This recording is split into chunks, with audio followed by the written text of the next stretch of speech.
UP विधानसभा चुनाव से पहले स्वामी प्रसाद मौर्य के साथ भाजपा में आने वाले शाहजहांपुर की तिलैर विधानसभा से पूर्व विधायक रोशनलाल वर्मा के पुत्र वधू के भवन के 25 वर्ग मीटर के अवैध कब्जे को जेसीबी से तोड़े जाने के बाद अब सियासत गर्मा गई। जनपद से हाईकमान तक रिपोर्ट पहुंचने के बाद राष्ट्रीय अध्यक्ष अखिलेश यादव के निर्देश पर आज एक जांच दल यहां जांच करने के लिए पहुंचा, जहां जांच दल ने 1 घंटे तक निरीक्षण किया।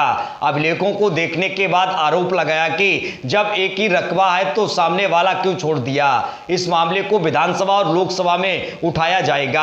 आपको बता दें कि आज दोपहर करीब 2 बजे प्रतिनिधि मंडल में शामिल पूर्व मंत्री शशांक वर्मा, सपा पिछड़ा वर्ग प्रकोष्ठ के प्रदेश अध्यक्ष एमएलसी डॉक्टर राजपाल कश्यप, शशांक यादव, सपा जिलाध्यक्ष तनवीर खां व राजेश वर्मा, रणंजय यादव व कपिल सिंह वर्मा आदि रोशनलाल वर्मा के आवास पर पहुंचे। वहां करीब 1 घंटे तक मामले की जानकारी लेने के बाद थाने के सामने पूर्व विधायक के पुत्र वधू रुचि वर्मा के तोड़े गए भवन को भी देखा। करीब 1 घंटे तक जांच करने के बाद सपा नेताओं ने सवाल भी उठाए कि जब गाटा संख्या 1 है तो पड़ोस वाले भवन को क्यों छोड़ा गया।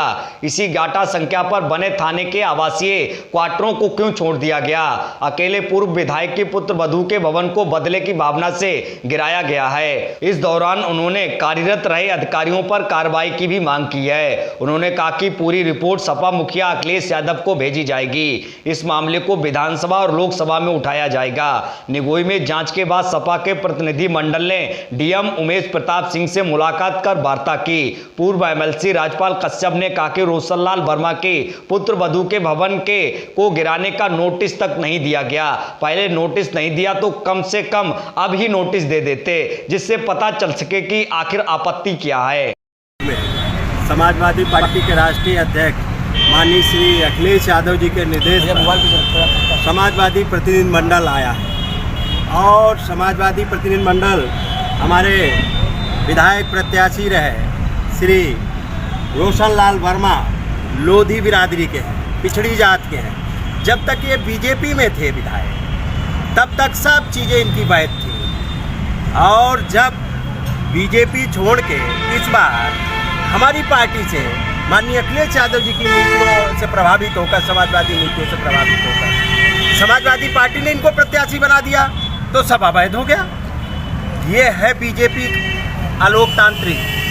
ये तो घोषित इमरजेंसी लगा दी है कि बोलने तक की आज़ादी नहीं है। और जो हमारे विधायक जी हैं लोधी बिरादरी के हैं, पिछड़ी जात के हैं, और कई मुकदमे फर्जी लगा दिए। ये उत्पीड़न किस वजह से हो रहा है। और जो बिल्डिंगें आप बताइए, ये बिल्डिंग तोड़ दी जिसमें इनकी विधवा बहू रहती है। इन बीजेपी वालों को इतनी भी शर्म नहीं आ रही है कि हमारी जो एक महिला है जिसके पति नहीं है, विधवा बहू रहती है, जिसने किस तरीके से हॉस्पिटल और अपना दुकान से खर्चा पानी चल रहा था, वो भी गिरा दिया। इनको शर्म नहीं आती? इनके बच्चे कैसे रहेंगे? ये निर्दयी सरकार है। और बगल में थाना बना अवैध, ग्राम समाज की जमीन पे अवैध तरीके से किसानों की जमीन पे बना है बगल में, वो नहीं गिराएंगे क्या? बगल में मकान बने हैं, क्या इनके कागज कभी मांगे हैं? और इनका तो नाम था, जमीन में नाम था, और एक ही गाटा संख्या में कई और मकाने बने हैं, उनको क्यों नहीं गिराया गया? तो ये अवैध तरीके से सरकार ही अवैध बनी है। ये अवैध सरकार केवल हमारे जो निर्दोष लोग हैं और जो समाजवादी पार्टी के कारवा को बढ़ा रहे हैं, उससे घबराई हुई सरकार अब हमारे विधायक प्रत्याशी श्री रोशनलाल वर्मा जी के जो जिस तरीके से कार्रवाई की है, इसकी समाजवादी पार्टी घोर निंदा करती है। और समाजवादी पार्टी विधान परिषद और विधानसभा में भी इनके मामले को ले जाएगी। और जो भी समाजवादी पार्टी के नेता कार्यकर्ताओं पे अन्याय हो रहा है, जो दोषी लोग हैं, उनके खिलाफ कार्रवाई भी कराने की हम लोग मांग करेंगे और न्यायपालिका तक ले जाने का काम करेंगे। विधानसभा में